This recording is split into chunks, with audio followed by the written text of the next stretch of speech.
been a little while, and we're still monitoring the sound, which is always really weird. But that's all right. That might be for the best for a little while. Anyway, today has been a gift in some of the joy that is being brought to the world with people molding and arguing over some other. I'm not going to say they're arguing over dumb shit. People are arguing over really important shit. But some people are making very dumb arguments over said shit. So I almost wasn't going to do this. I almost skipped on this because I've had a few drinks and was getting a bit sleepy because I'm an old millennial now. But I thought, fuck it. Let's have a look at some of the stuff that's been happening over the last 24 hours, particularly of interest to me.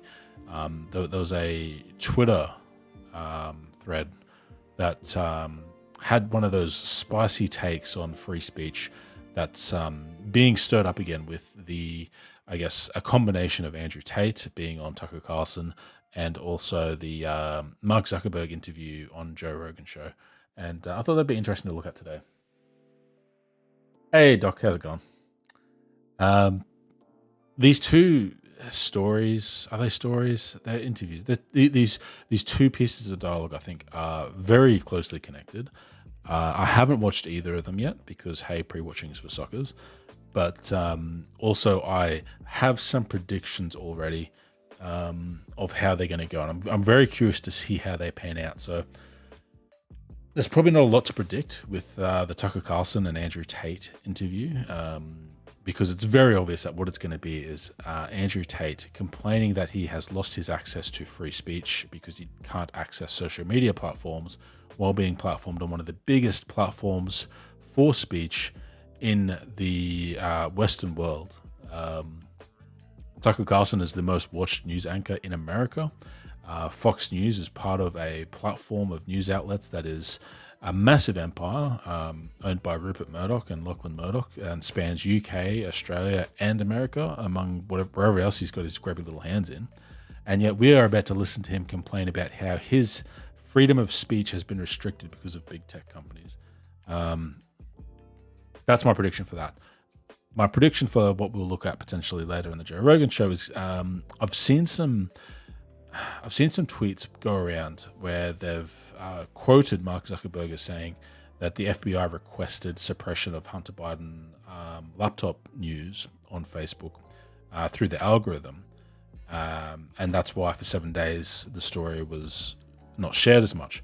I suspect that we're going to listen to it, and it's not that it's not going to be problematic, but it's going to be problematic in a way that I think everyone agrees on, and that's that the use of algorithms to drive us to content without any human intervention is possibly what's going to have come up as the reason. Like, it's going to be not because the FBI contacted Facebook and they said, yes, sir, we'll squash that immediately, but the FBI contacted Facebook, and then other matters that have to do with the algorithm led to the story not being shared as much because of other factors. But we'll see. They're just predictions up front, so we'll see how all that goes. But first, we will get to Andrew Tate and Tucker Carlson and see how that goes. Where's my OBS? There it is. Kind of. All right, let's see what they have to say. Like him because he was an incredibly bad person. And our view on that always is we'll decide for ourselves since we're... Okay.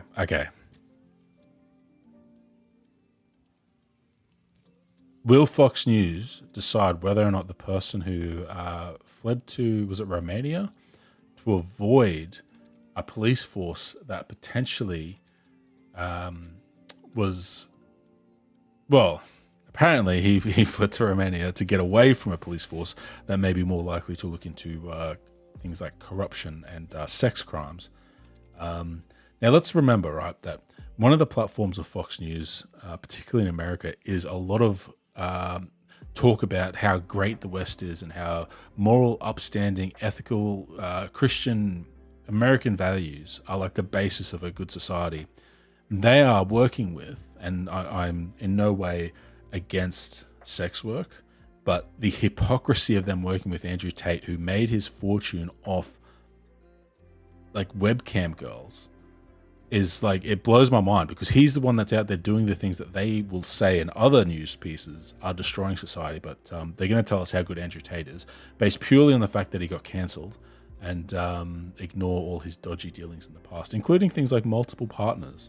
Like, again, it's not that it's inherently wrong, but it's just coming from Fox News. It's amazing. Like, it's just amazing. And we won't hear a word of it. Andrew Tate, if you've gotten away without coming across Andrew Tate, bless your cotton little socks.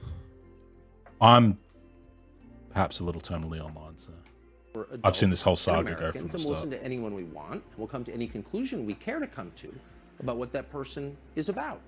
So we sat down at some length and talked to Andrew Tate, and we wanted to show you some of it so you could make up your own mind, which you're still allowed to do as far as we're concerned. Here's part of the interview. Let's be really, really clear. We've all had a long, long time to come up with our conclusion on Andrew Tate. He actually became like one of the most Googled people for a little while because he went viral. And like, part of this is he's manufactured a certain amount of virality. That's probably the wrong way to put it, since he's doing a lot of red pill man culture shit. But like, he has he has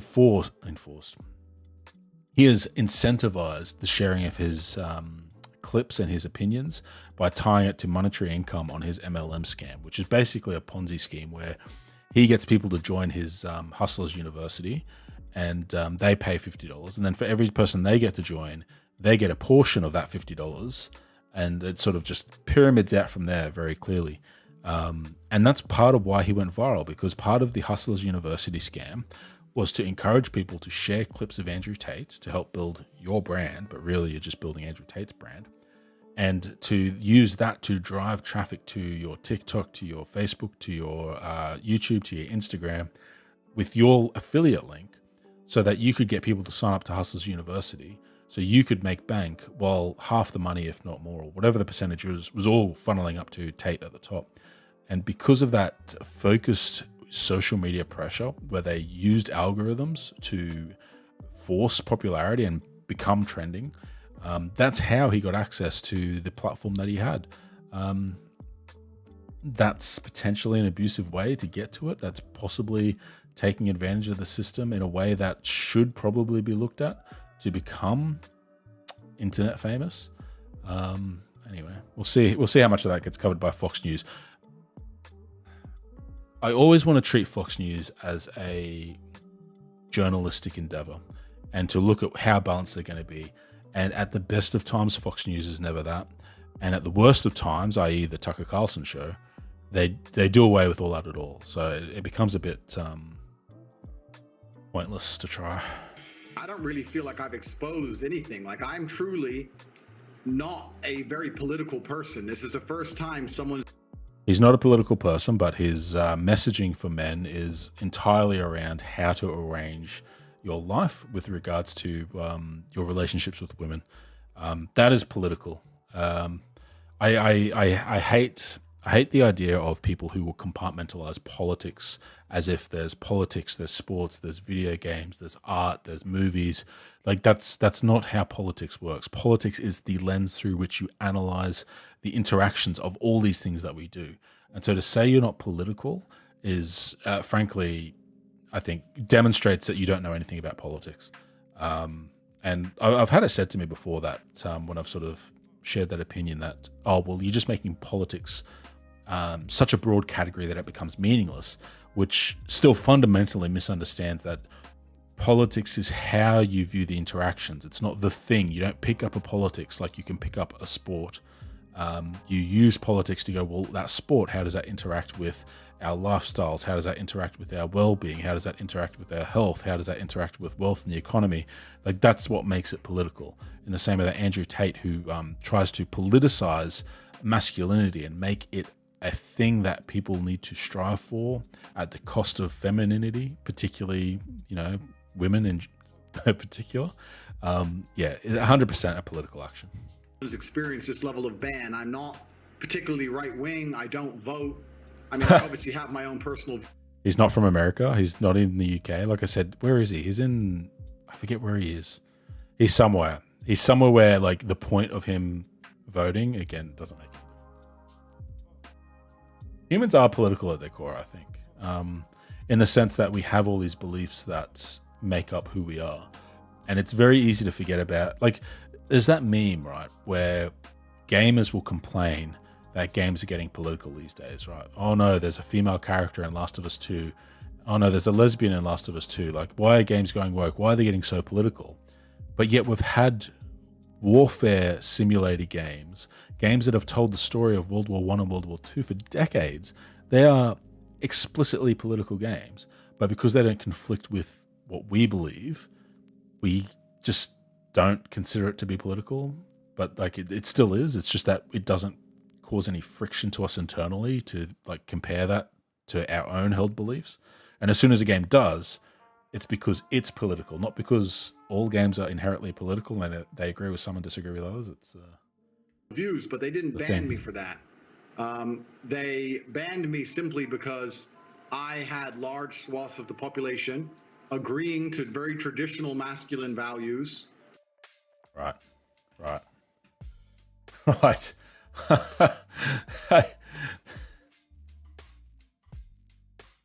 Andrew Tate got bodied and clowned on so badly that for him to say that he is oh god, I need to find a thing.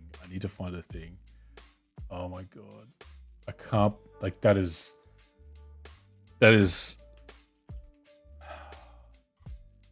part of Andrew Tate's rhetoric has been around like Andrew Tate on men. I know he's banned on YouTube, but how banned is he?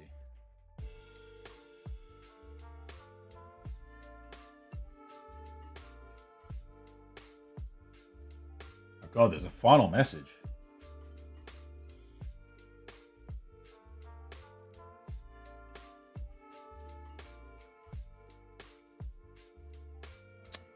I'm trying to find one that's not like when Hassan sort of schooled him on Flat Earth and stuff. Here we go. I believe that as a man, I should pay for the first date. I believe I should open the car door. I believe I should protect for her, provide for her. I believe if she's my woman, she should be able to come to me with her problems and I should fix them. That makes me a sexist and a horrible person. Fine. It doesn't. You agree with the baseline. Everyone agrees with the foundations of what I say, but when I build on top of it, they try and pretend it's sexist. By extension, if I have responsibility over her, then I must have a degree of authority. For the same reason, if I have responsibility over, and everyone's going to lose their mind, it's an example, it's only an analogy. If I have responsibility over a child, I have to have some authority. A child. You cannot be responsible for something that doesn't listen to you. You can't be responsible for a dog if it doesn't obey you. A dog. Or a child if it doesn't obey you. Or a woman doesn't obey you. Super sexist path. Cool. Let's take a beautiful sports car. It doesn't matter. A house. Yeah, land, that didn't help. whatever.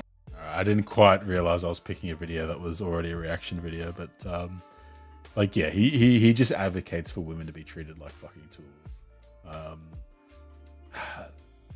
We could go down a real rabbit hole, but there's plenty of people that have already done that work and gone down all those the clips over the year or two he's been active, where he's been, you know, very clear about things like if a woman has sex, it's cheating.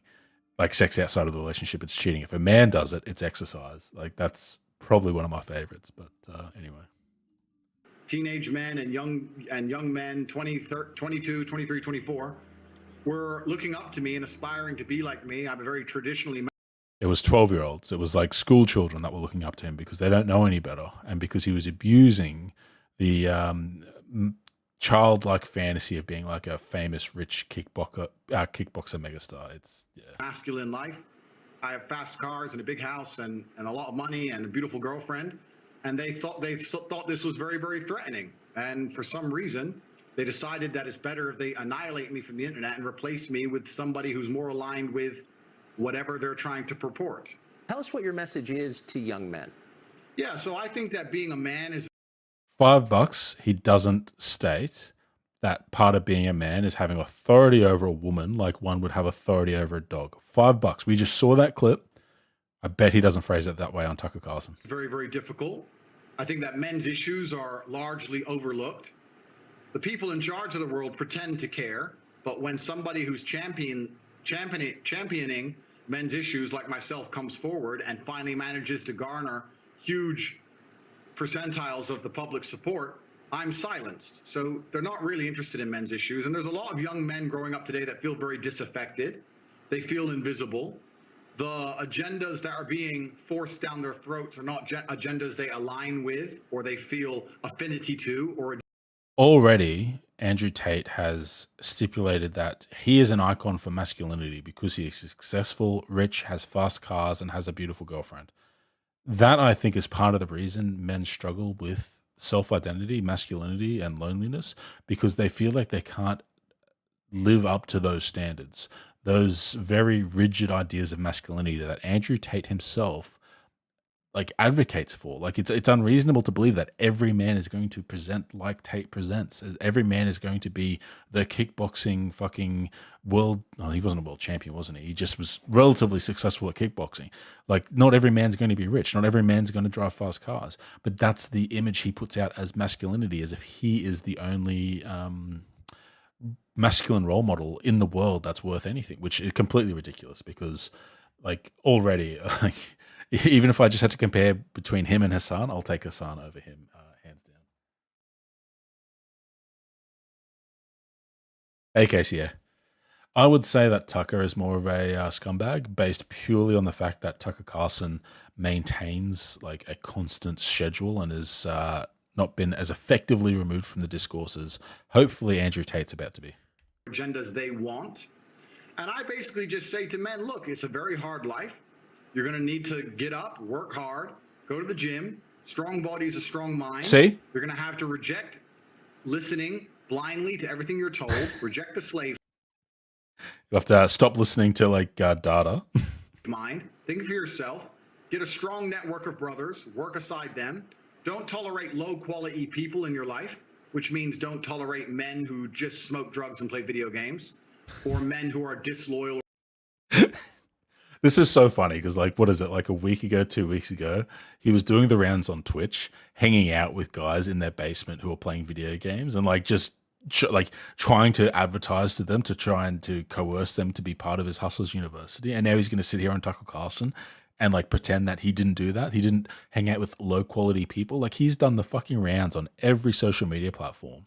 And, like, he has demonstrated none of this. He has used those people as a means to try and further his own fucking Hustlers University. Again, I don't think we're going to see Hustlers University mentioned here. Or dishonest. By extension, don't tolerate women or girlfriends who are disloyal or dishonest. And try and build and create a reality full of high-quality people in which you can resist the programming that the Matrix tries to influence you with, and grow up truly happy. And what's the program? When I say these things, they what's the Matrix? 95% of what I say. What's the Matrix? Me saying that you need to avoid low-quality men, and they take the bit where I say avoid women who are dishonest, and then they put it on a reel, a very short 3 or 4 second clip, and then they say I'm. Most of Tate's popularity is based on stories and TikToks, like 30-second things. So it feels like if you've used that tool to reach success, then don't complain if people use it to bring you down. Misogynistic person, and I'm dangerous to women, and I need to be banned. The problem is that the majority of young men in the world today are completely invisible, and social media has made them invisible. If you go into an Instagram feed, you have. It's going to be the hot girls. He's going to bitch about the bikini girls, despite the fact that in social media circles, men are very, very successful. Like, you're very, very successful. Extremely beautiful women, yep. Which is fine. They're beautiful. They're allowed to take pictures. But the only men who have followers are men with massive social status, right? Men with Ferraris and money, or rappers, or people who have YouTube channels, interesting people. If you're a normal man with a normal job, you don't really exist in the online world. It's very difficult to get followers. Nobody replies to your DMs. You don't really matter. You don't have access to the sexual marketplace. It's very difficult for you to. God, I hate the sexual marketplace. Like, holy shit. Like, it's just like saying the quiet part out loud. Sex is transactional. Like, fuck. And like, a lot of social interactions can be reduced to that point. But I think once you've done that, you've kind of wrecked the entire process. Once you, oh God. To even get any kind of recognition that you're even alive. And a lot of men feel lost and lonely because of that. You should be going to your friends and family for that, not online. Online's a good place to discover more friends and to stay connected with your family. But the way he's phrasing this, it's like YouTube owes me an audience to validate me so I feel seen. Or TikTok owes me an audience so I feel validated. But it doesn't. Like it's this false perception I think a lot of people have that like anyone can make it online or anyone can be successful online. But like I got my first Twitch payout. I got $68 paid to me after 2 or 3 years of streaming on Twitch to a couple of people on average. That's still better than 95% of the people on Twitch, right? And that's nothing. And I'm not being self-depreciating. I'm not like it's not complaining because I do it because I like it. But that's the reality of the internet. And so he's saying that because the internet is not democratic in the way that success is handed out, that people are invisible, yet the world isn't like that either. Like I don't know what he's expecting. Like it's easy for us to have these parasocial relationships with people online and go, hey, this person's relatable. This person's kind of like me. And they're like a successful YouTuber, a successful streamer, or they're, blowing up on TikTok. And it becomes a bit harder to like separate us from the circumstances and the luck that got some of those people where they are. And I was championing to a degree their issues by saying to them, look, that is unfair perhaps, but that's the way the game works. You need to become a man of importance. You need to become a man of influence, or you're going to suffer the pain of being invisible forever. Here is how you do it. I wasn't trying to change the rules of the game. I was just telling the men how to win. He was telling them to sign up to Hustlers University. Because I came from nothing and I'm completely and utterly self-made. And I think the reason a lot of men are so depressed is because they feel invisible. They feel like life is too hard. Women expect me to be strong and smart and funny and interesting with a nice apartment and a fast car and tall and well connected and funny, and it's just too much for them to handle. The social pressure on men. So I think the only one there that was like, okay, yeah, that's reasonable, was like tall, maybe fast car. I don't have a fast car, but hey, I managed somehow. But like to be smart, to be funny, to be nice, to fucking hell. And is absolutely amazing. Bare minimum. And I was championing their issues. And at the same time, all these social media platforms pretend to care. As soon as somebody they resonate with stands up and champions their issues, they mass blanket ban me, which shows they have absolutely no care for the young men of the world today. They think that by banning me, I'm just going to vanish and the young men are just going to go and start eating the gruel that they're fed on their on their YouTube feed. They don't want to read. They don't want to see transgender people wear makeup. They don't want to see that. They want to see a what? I'm sorry. Man. Where did we go? Platforms pretend to care. As soon as somebody they resonate with stands up and champions their issues, they mass blanket ban me, which shows they have absolutely no care for the young men of the world today. First, what is the modus operandi for that? Like, what is the motivation for like Twitch to be fuck young men, right? Young men are the only thing keeping that company afloat as people start to flock to YouTube for live streams.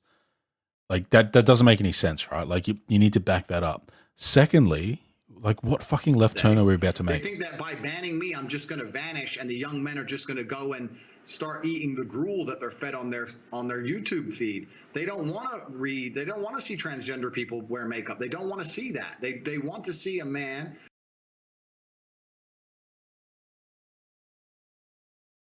I try to put a little bit of effort into not necessarily covering things that are outside of my wheelhouse, outside of my experience. Respect the fact that there are voices out there that can talk about certain things with a lot more authority and a lot more empathy and a lot more understanding than I do. It makes it really fucking hard when every single conservative, propagandistic fucking piece of media, YouTube, whatever, always has to bring up trans people. Like, we are literally talking about fucking incel men, lonely masculinity, and we want to talk about trans women. Like, what the fuck? It never fails. It never fucking fails. The last couple of times, and I know I haven't streamed a lot recently, but the last couple of times when I've pulled on a video to make fun of some fucking idiot, it never fails that it turns into some fucking... It doesn't even necessarily turn into it, but at some point they'll just take the shot. It's like they've got to tick the box and everything, even when it's not actually related to that group of people.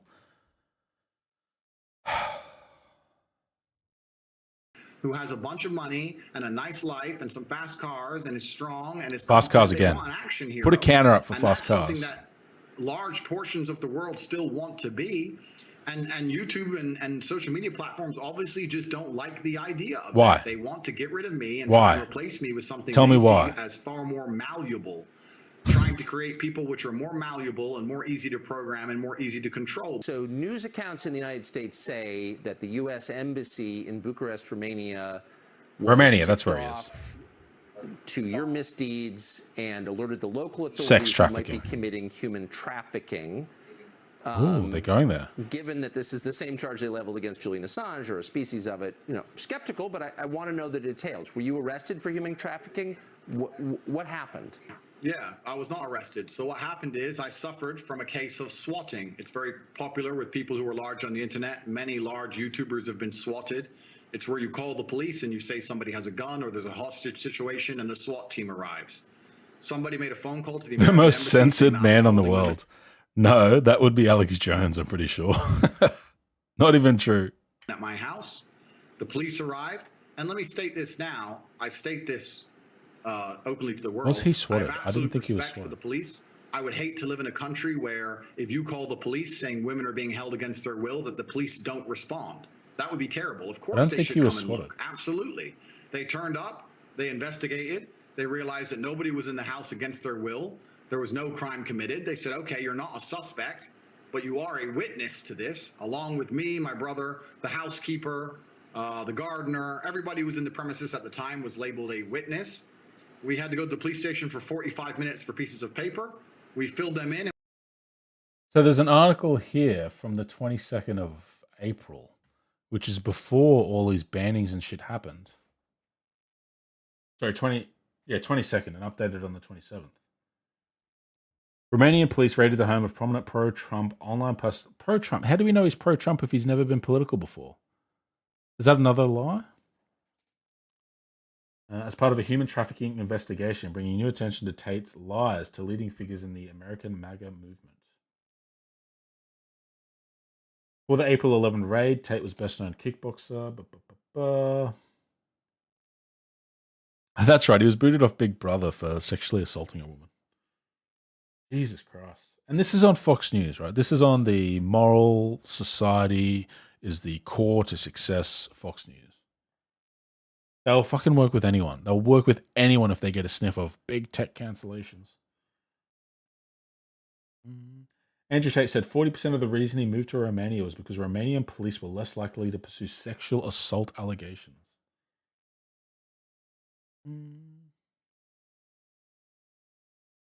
I see nothing about swatting.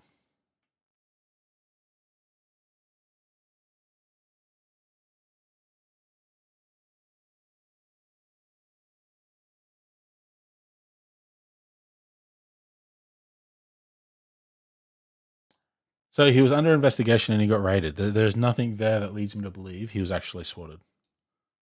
And we were let go. I was swatted. Nobody was hurt. There's no human trafficking. There's I see no evidence you were women swatted. who were tied up. There's none of these things. It's all just complete fallacy. You probably made some of these companies mad with your views on COVID. There you go.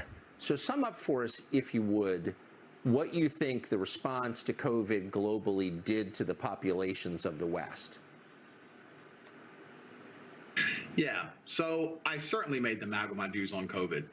I don't want to go to conspiracy theory.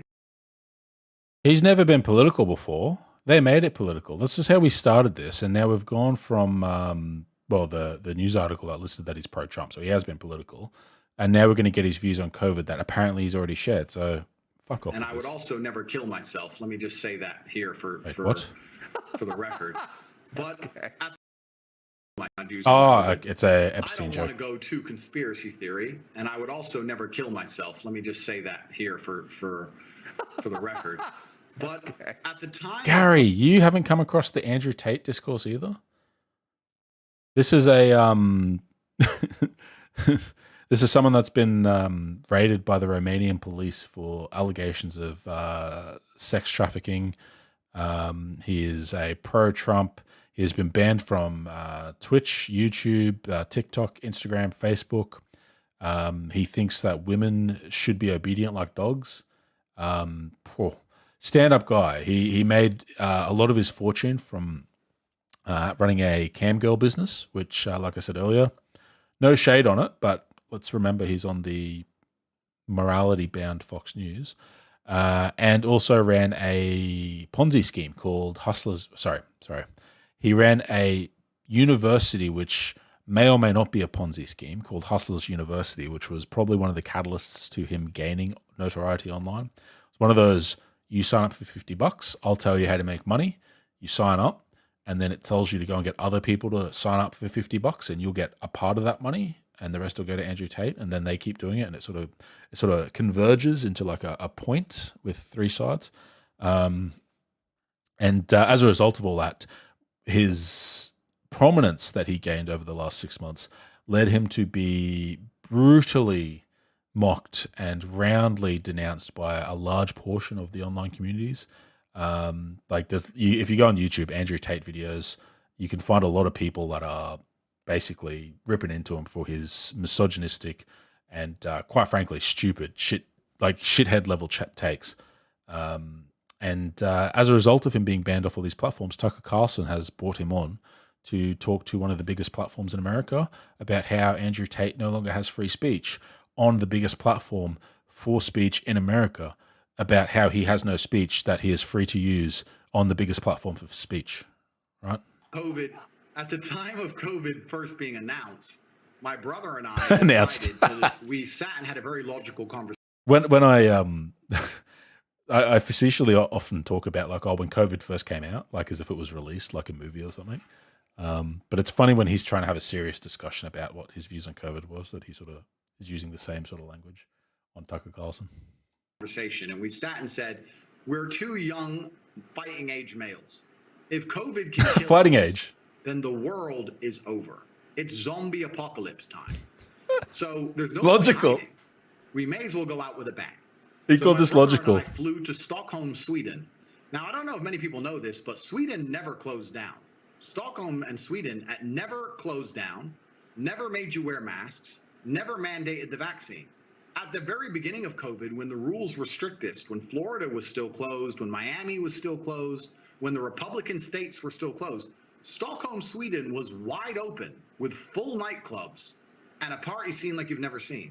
And we lived in Sweden for 3 solid months with zero restrictions, zero worry or interest in COVID. It was like the world was completely normal. And from there, when we left, obviously COVID was still going on. And in a neighboring country, you go to Germany, and they were having full panic attacks, genuine panic attacks if you didn't have a mask on. And it was just very obvious to me. I was like, I've spent the last 3 months ignoring this, and I'm fine. And now I'm in Germany, surrounded by panic attacks and endless masks. This doesn't make sense. And I told the truth on social media. I said, this is obviously... I've never seen... God, that was worried that popped up. I've never seen a panic attack out in the wild around COVID. Like, that's news to me. An overreaction, the decimation of your income, the fact you can't go get a doctor's appointment for a genuine ailment or a genuine risk of cancer, for example, the fact that you can't see your loved ones in their final days, these things are far more destructive than the common cold.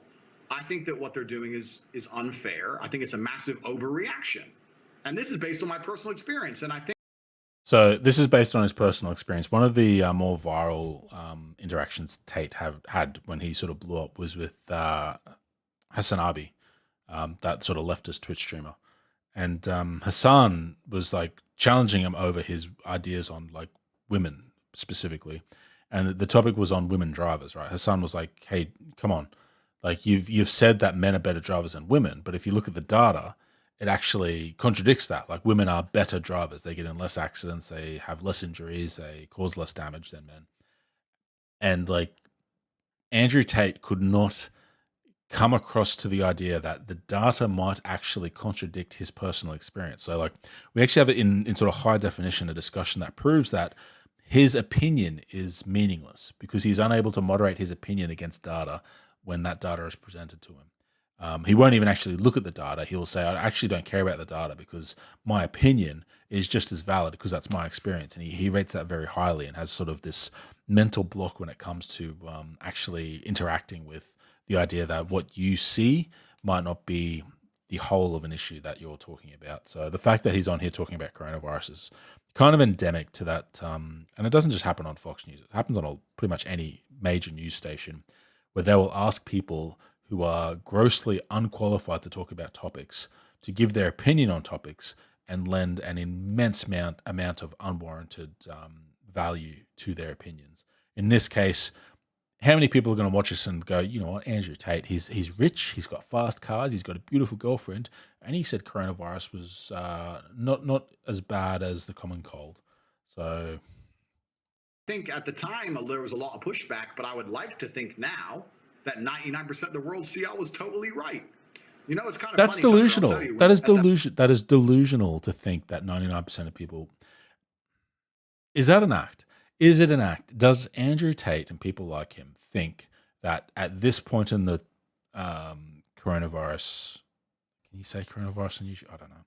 But do people like that who have that opinion at the moment think that we're like, yeah, it wasn't as bad? Because it was fucked and it's still kind of fucked. But to have that meant like to be like, oh yeah, people probably believe me now. Like that's just delusional. The height of COVID, I used to say to my brother, how will people struggle with the cognitive dissonance when this is all over? Because COVID is still out there. Nothing's gone away. The thing that we were all hiding from is still right there, out there to get you. But now everyone walks around and they're not scared of it anymore. And I'm like, are people critical enough to analyze themselves and say, for a year of my life, I was deathly afraid of something. Now I'm exposing myself to said thing and I'm not afraid anymore. The media tricked me and I was a fool. But they're not. They don't even seem to self-analyze. I can self-analyze perfectly well, right? So in 2020, 2021, the risk was that if I got COVID, that there would be thousands of other people potentially with COVID at the same time. And A, I was unvaccinated for a portion of that because the vaccines had not yet rolled out. And B, even after vaccination, when we were still trying to get people that were being vaccine resistant to get vaccinated, we still had the issues of potentially having low levels of access to things like ventilators. So risk here, right? So you've got your no vaccine out and we're all going around and there's this new virus out, risk high.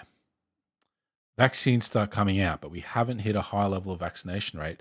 The risk is starting to come down. We're starting to push the risk down to where that if there are issues, if people do get acute cases of COVID, we've actually got better levels of preparedness. We've got less people being forced into the healthcare system at one time. So the risk is going down. We get to where we are now, where we've got, I actually don't know what the numbers are because I haven't looked at them for a while, but we've got, I think, 95%, 90% of the population vaccinated in Australia. And the risk outside is fairly low.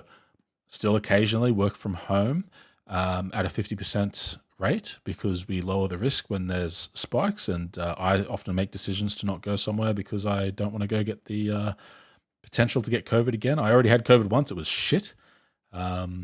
And then on top of that, now that people are more vaccinated, they're less likely to have the severe reactions and end up in the hospital anyway. So my risk analysis has basically come down to a level that is much, much lower than it was in 2020. So I actually have no cognitive dissonance when it comes to COVID. But this is one thing that almost entirely ignored by people that want to try and argue that COVID was never that bad, is they never look at how risk profiles change based on vaccination status and based on how flat the curve may or may not be because we're practicing social distancing and masking up and stuff. It hurts my brain that you can't have that discussion and have it go anywhere. But, I mean, they wouldn't be able to hold on to their beliefs if they didn't ignore that fact. But I can perfectly reasonably put my head on their shoulders and say, yes, if I was an idiot And if I didn't associate risk levels with things like vaccination rates and the vaccine being out at all and flattening the curve, and I didn't make any adjustments for that, and I just go COVID bad, COVID still here, COVID still bad, I can see where they're getting that opinion from. They're wrong, though, because they haven't accounted for these other factors that are quite important. And go, I got tricked. They're just like, oh, okay, next thing. Hey, Andrew now. Like robots. It's mind-bending to me, truly. So I saw you compare the experience of rich people under COVID. You're one of them. Oh, stop talking about COVID. Else. What did you notice about that? I thought this was going to be tech bad, free speech. Grr. It seemed like a two-tiered response. It was a two-tiered response. A lot of rich people didn't actually have to lock down as much as the poor people, as it turns out, because a lot of the rich people had jobs that they could telecommute to, had jobs that they could put on pause without actually having too many issues because they had assets to rely on, had communities that were more dispersed so that they could maintain social distancing easier, all sorts of things that rich people had a lot of privilege in during the pandemic. Poor people, though, more condensed property, more likely to have more people living in the same building, more likely to have to deal with retail and service work so that they would have to be in at-risk areas. So like your retail, like Doc, yeah, like you say, you had to work at a hotel. You can't put that on pause. If I suppose it depends what country you're in and what level of support there was, but there was a lot more risk for poor people because they had a higher level of coercion to actually have to take risks that rich people didn't have to take. What's your take, Andrew? Yeah, so the story was very simple. I was flying inside of Europe. There's a lot of low-cost air carriers. It's only low-cost primarily. There's not much first class, business class, anything like that. And I was flying, and my experience... That's because the first class and stuff, you take trains. You don't necessarily fly. You actually have to be traveling a relatively long distance, I think, in Europe to make it worth flying over train if your issue is money. If your issue isn't money. So, for example, I'd be surprised for Andrew Tate to fly on Ryanair as opposed to taking a first class, business class train.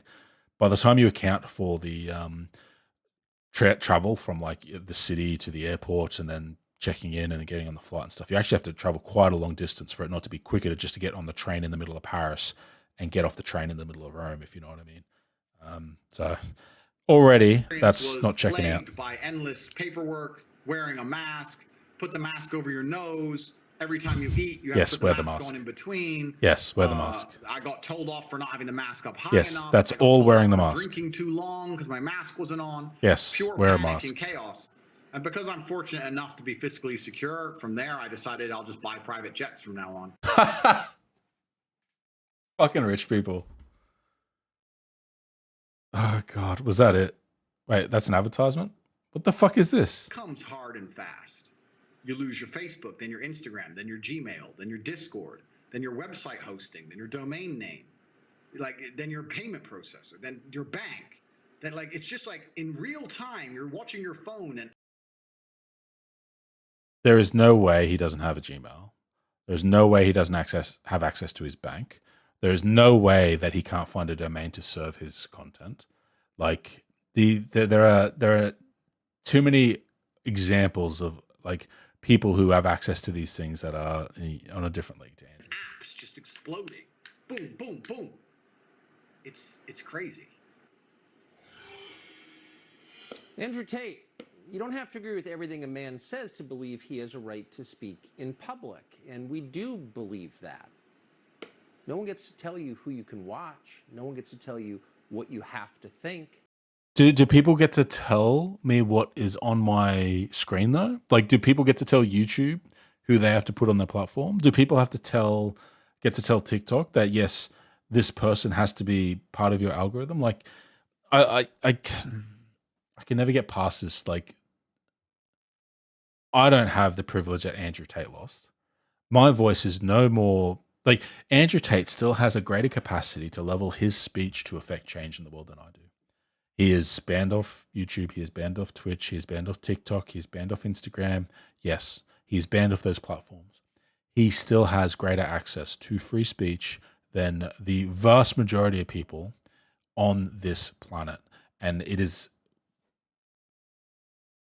just completely proven by Tucker Carlson giving him that platform for his speech. Like,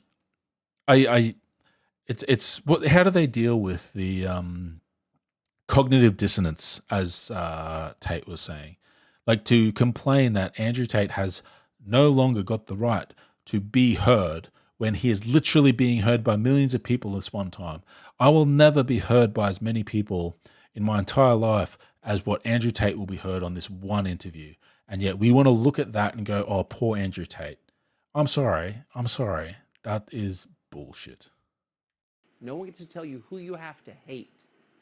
You're an American and an adult. You can make those decisions yourself. Look, it's not about selling myself short. It's about, like, the reality. Like, it's like, I don't think I'm not going to be well off in life when it comes to, like, my work and stuff. But I'm never going to be a billionaire. Like, Andrew Tate is the billionaire of free speech at the moment. Like, his influence and his notoriety provide him opportunities, even without all these platforms, to succeed. I mean, fuck's sake, I'm sure he can go on Truth Social. I don't know if that's come out in Australia yet, but, like, he has the ability to be heard. Whether it's right or wrong, his speech still carries impact. And I'm sick and tired of conservatives taking these opportunities and pretending that suddenly some basic freedom is under control, is under threat. And this is not even dealing, like, I don't even have to go back to that old faithful of, you know what, free speech is not your right to speak anywhere to anyone. It is simply your right to not be imprisoned or punished by the government for your speech. Like, that is free speech, right?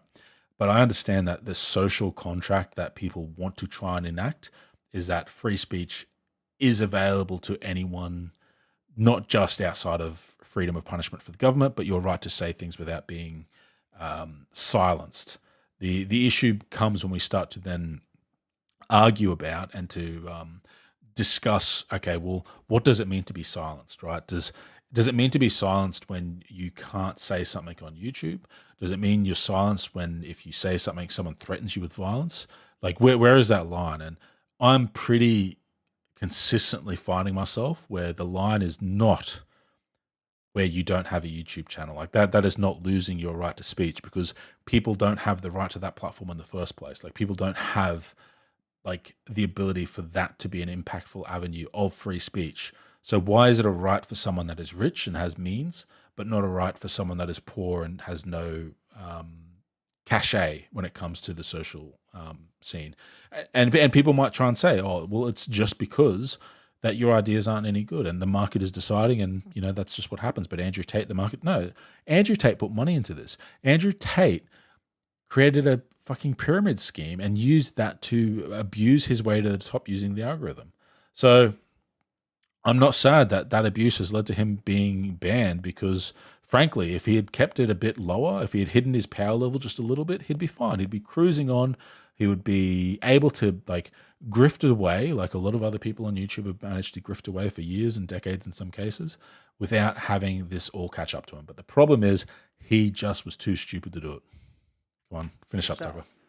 So why don't they want you to hear from Andrew Tate? They really think he's a worse influence on the youth than, say, Cardi B. Cardi B has...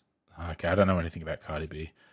And that's probably partly the point, right? Like, Cardi B has not said anything that has been so socially derided as Andrew Tate saying women should be obedient like dogs, right? Like, that's not even the worst thing he said. And, like, I don't want to try and remember what he said in case I get it wrong and it becomes defamation. But, like, we know that he said women should be obedient like dogs, obedient like children.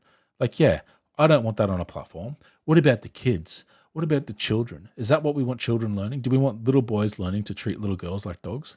No. Ban him to the moon. Tell us how. They're telling us he's a criminal. Okay. Has he been charged? Who are the victims? What are their names? Women are victims. It's going to take a lot more than that to have us believe he should be canceled, or anyone else. Not being canceled. We're against censorship period. And more than anything, we're in favor of people making up their own minds based on the evidence, like adults do. You didn't show the So evidence. if you're interested, you can watch the full unedited interview with Andrew Tate after the show on Fox Nation. Oh, God. I hate paywalls. Fuck your paywalls. Hey, Shut up. They didn't even have that clip on the Fox channel that I could find. I had to find like a mirror upload, which is probably what that jungle stuff was about. Where did my music go? What's up with that? I didn't even pay any attention to it. So this discourse, I think, is going to be like just endemic, and it's going to give me the shits. So that's why we're doing this stream. So at least I can get it out there. By out there, I mean like expel it so I can go and sleep peacefully like a baby after I watch some. So this hitting the same time as Joe Rogan and Mark Zuckerberg. Holy shit, this is going to be crazy. 14 minutes. Oh man, I don't want to do this. I mean, I do, but locally, I hate dealing with Joe Rogan. Like it's just such. I hate mediocrity, and to me, Joe Rogan is like one of the most mediocre personalities on YouTube. But like he's so successful, and it just makes me angry. Like I just a jealous rage, thinking at the idea that he can just sit there and be a fucking dumbass, and like.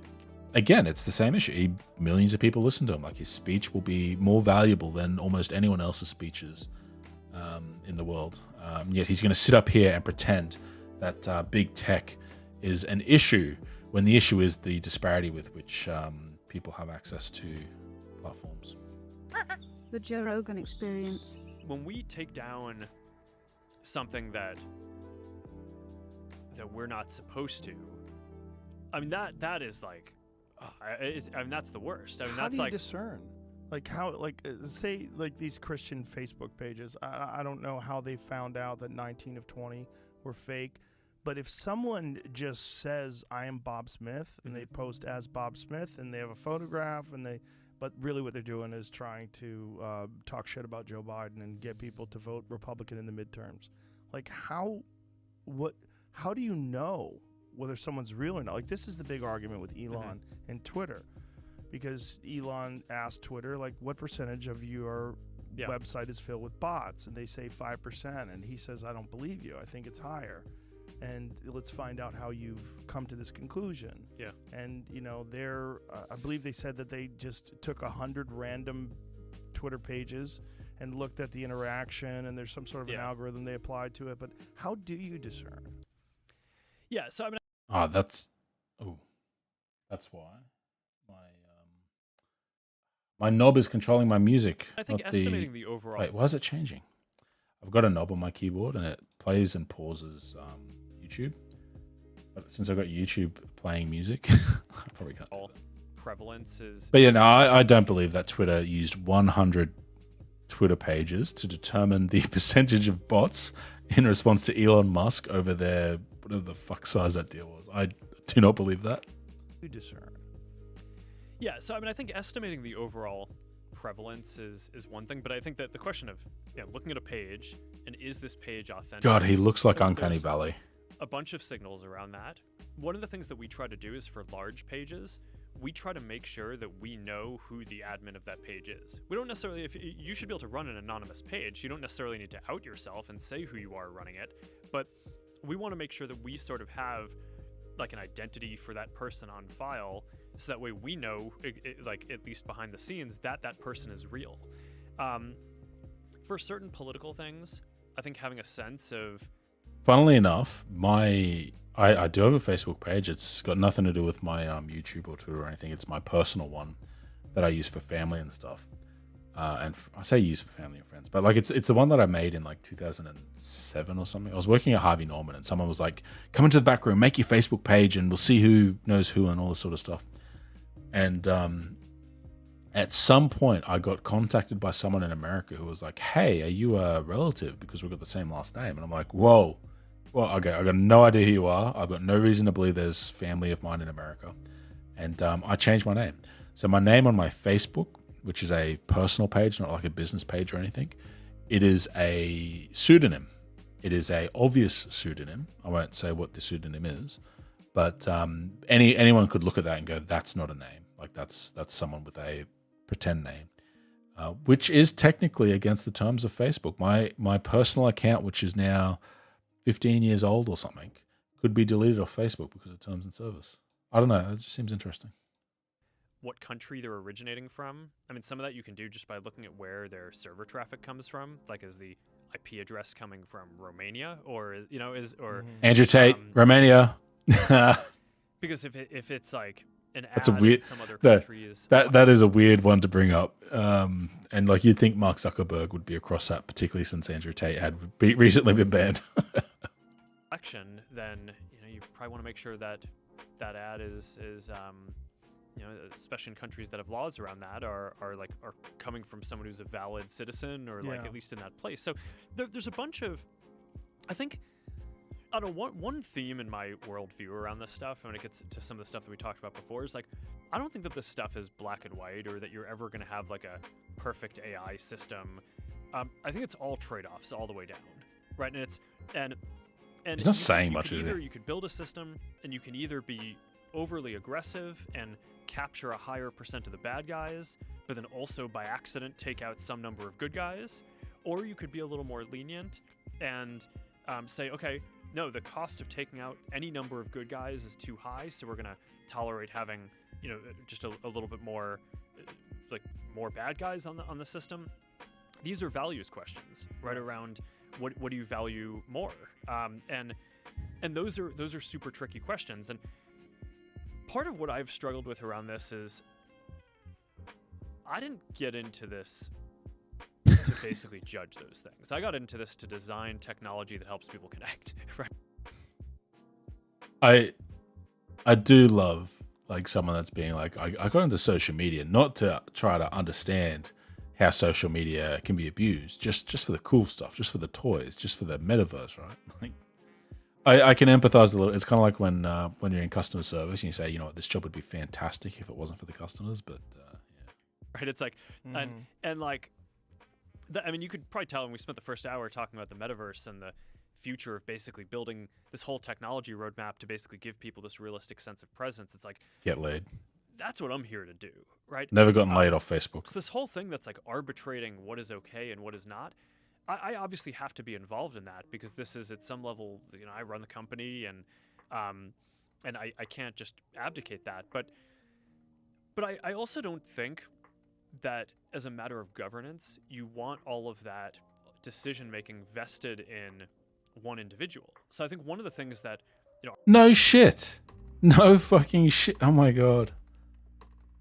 It's such a base. I don't know. Like everything you're saying is so just banal. Our country and our government gets. Where's this stuff ever got angry? Powers. So, one of the things that I tried to create is we created this oversight board. It's an independent board. Allegedly, at some point, we get to like the FBI requesting kind of paramount value is Hunter Biden be suppressed. But also balance that with things like, when is there going to be real harm to others in terms of safety or privacy or other human rights issues, and basically. That board, people in our community can appeal cases to when they think that we got it wrong, and that board actually gets to make the final binding decision, not us.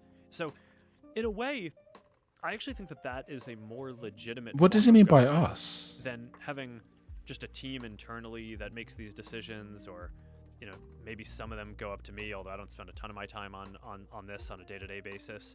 But like, I think it's generally good to have some kind of separation of powers, where you're architecting the governance, so that way you have different stakeholders and different people who can make these decisions, and it's not just like one private company that's making decisions even about what just happens on our platform. So I don't follow what this group is, right? Like, he's saying that there's a group that's separate, but like, did he not establish the group and then somehow it's not the company? That's weird. How do you guys handle things when they're a Come on, Joe. news item that's get to it? Hunter Biden. Like, there was a lot of attention on Twitter during the election because of the Hunter Biden laptop story. Here we go. Yeah, we have that too. Yeah, so you guys censored that as well? So we took a different path than Twitter. I mean, basically, the background here is the FBI, I think, basically came to us, some folks on our team, and was like, hey, just so you know, like, you should be on high alert. We thought that there was a lot of Russian propaganda in the 2016 election. We have it on notice that basically there's about to be some kind of dump of that's similar to that. So just be vigilant. So our protocol is different from Twitter's. What Twitter did is they said you can't share this at all. We didn't do that. What we do is already.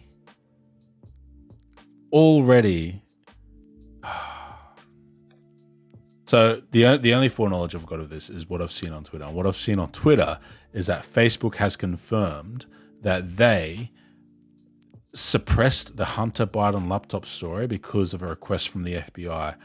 Already, that is not proving to be the case. What is proving to be the case is that Facebook was approached by the FBI with information on propaganda being dumped into the election cycle and to be vigilant against propaganda. Now, what is propaganda? Propaganda is stories, media, texts that have an agenda. Well, let's be fair. Like, pretty much anything can be propaganda, but let's take it in the sense of propaganda that is specifically made with intent to change the positions of people in a way that is maybe not completely above board in terms of being upfront, honest, and forthright with its intent as well. To me, it sounds like what we're talking about is not just whether or not there was a story with Hunter Biden's laptop, but we're talking about stories that are additionally manufactured with that seed of truth, but then that is twisted into a way that makes it into propaganda that is obscuring the actual legitimacy of how important or how big or how relevant that story is. That is what it sounds like we're talking about to me. So already, sounds like Twitter's gotten a little bit crazy.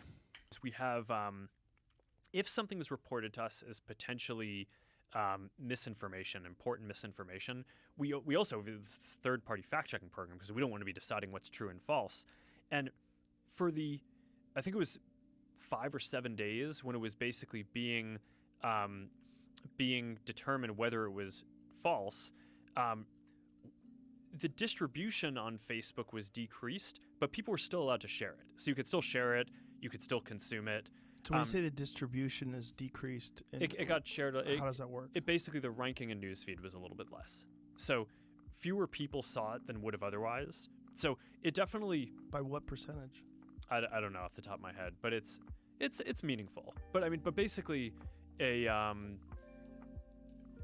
lot of people were still able to share it. We got a lot of complaints that was the case. Obviously this is a hyper-political issue, so depending on what side of the political spectrum, you either think we didn't censor it enough or censored it way too much, but we weren't sort of as black and white about it as Twitter. We just kind of thought, hey, look, if the FBI, which I still view as a legitimate institution in this country, it's like very professional law enforcement, if they come to us and tell us that we need to be on guard about something, then I want to take that seriously. Did they specifically say you need to be on guard about that story? No, I don't remember if it was that specifically, but it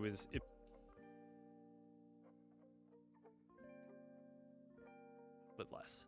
So us is potentially, what we do is we have they just be vigilant. So that's similar to that.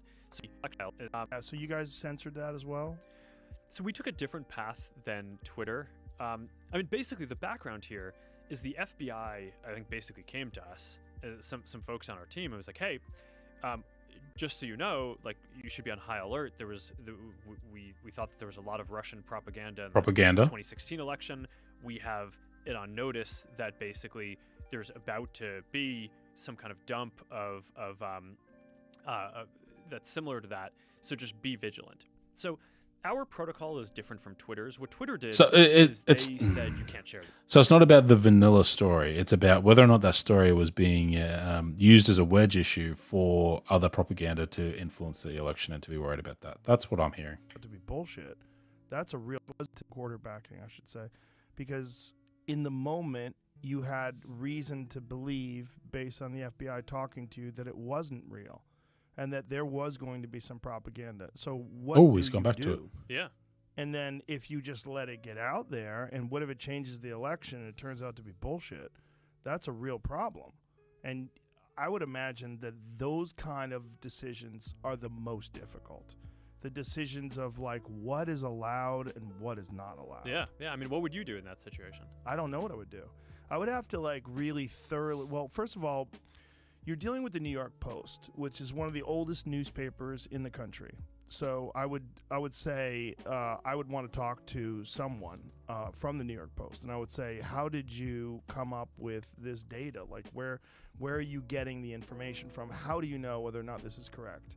And then you have to make a decision, because they might have got duped. It's hard because everybody wants to look at it after the fact. Now that we know that the laptop was real and then it was a legitimate story and there is potential corruption involved with him, what we think, oh, that should not have been restricted, that should not have been banned from sharing on Twitter. Right. I think everybody agrees with that. Even Twitter agrees with that. But the thing is, then they didn't think that. In the beginning, they thought it was fake. So what do? Like, if something comes along and the Republicans cook up some scheme to make it look like Joe Biden's a terrible person, and they only do it so that they can win the election, but it's really just propaganda. What are you supposed to do with that? You're supposed to not allow that to be distributed. So if they think that's the case, it makes sense to me that they would try to stop it. But I just don't think that they looked at it hard enough. When the New York Post is talking about it, you know, they're pretty smart about what they release and what they don't release. If they're very going optimistic over on journalists, some data from a laptop, and you could talk to a person, but again, like, this is just one story, like one individual story. Like, how many of these pop up every day, especially in regards to polarizing issues like climate change or COVID or you know, foreign policy or Ukraine.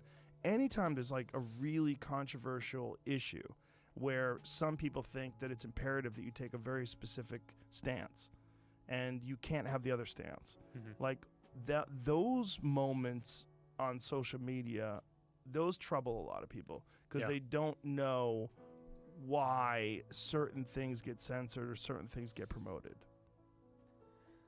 Yeah, I agree.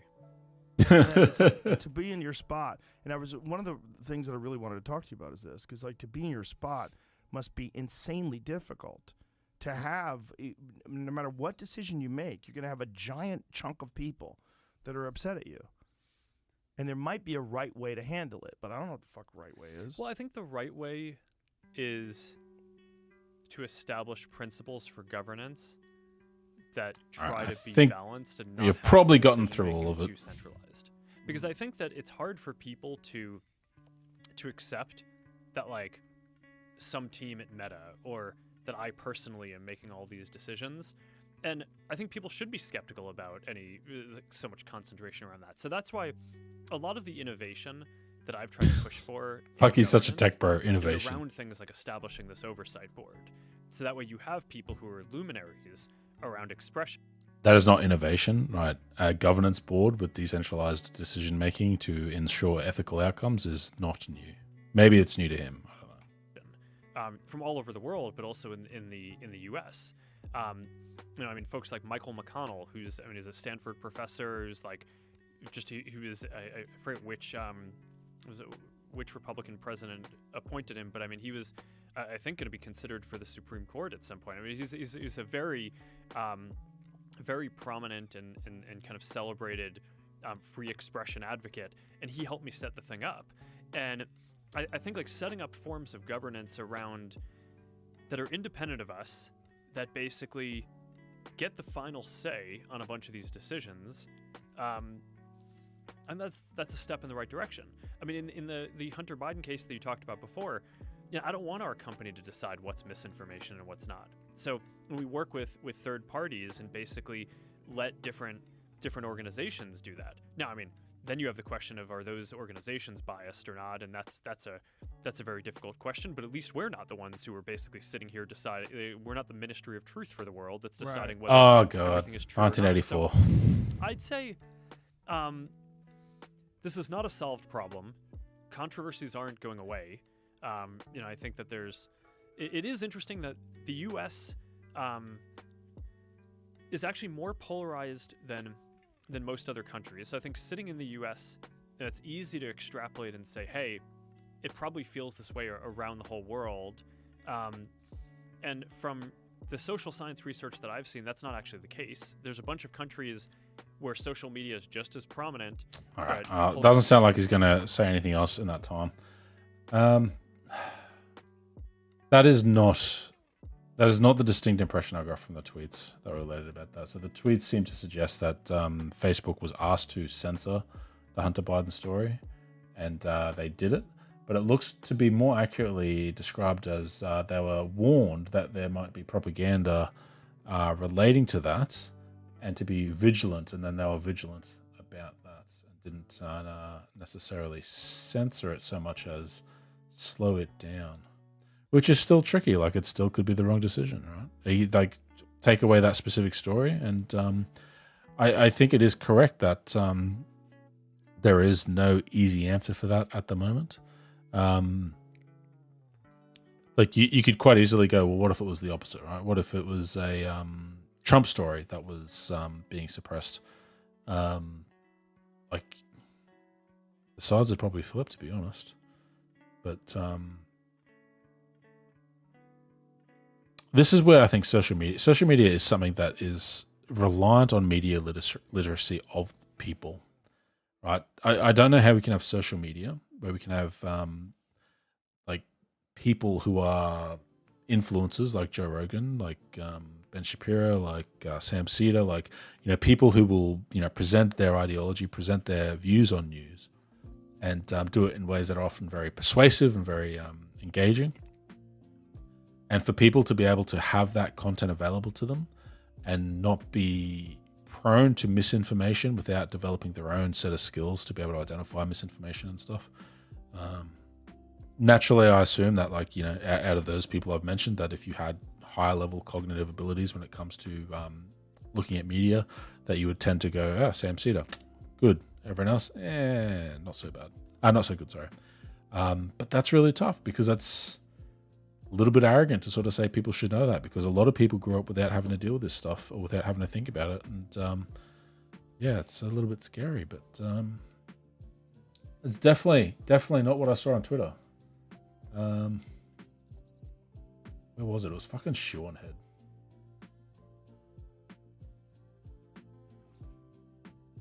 Wait, no, that was a Tate thing.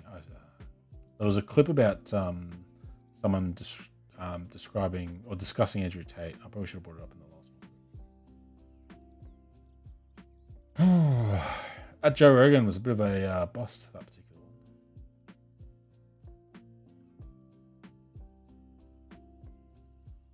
All right, well, I might call it for now. We did the Tucker Carlson one. That was the main thing. But yeah, we'll try and do some more of these. I always say that. I never do. But I will try.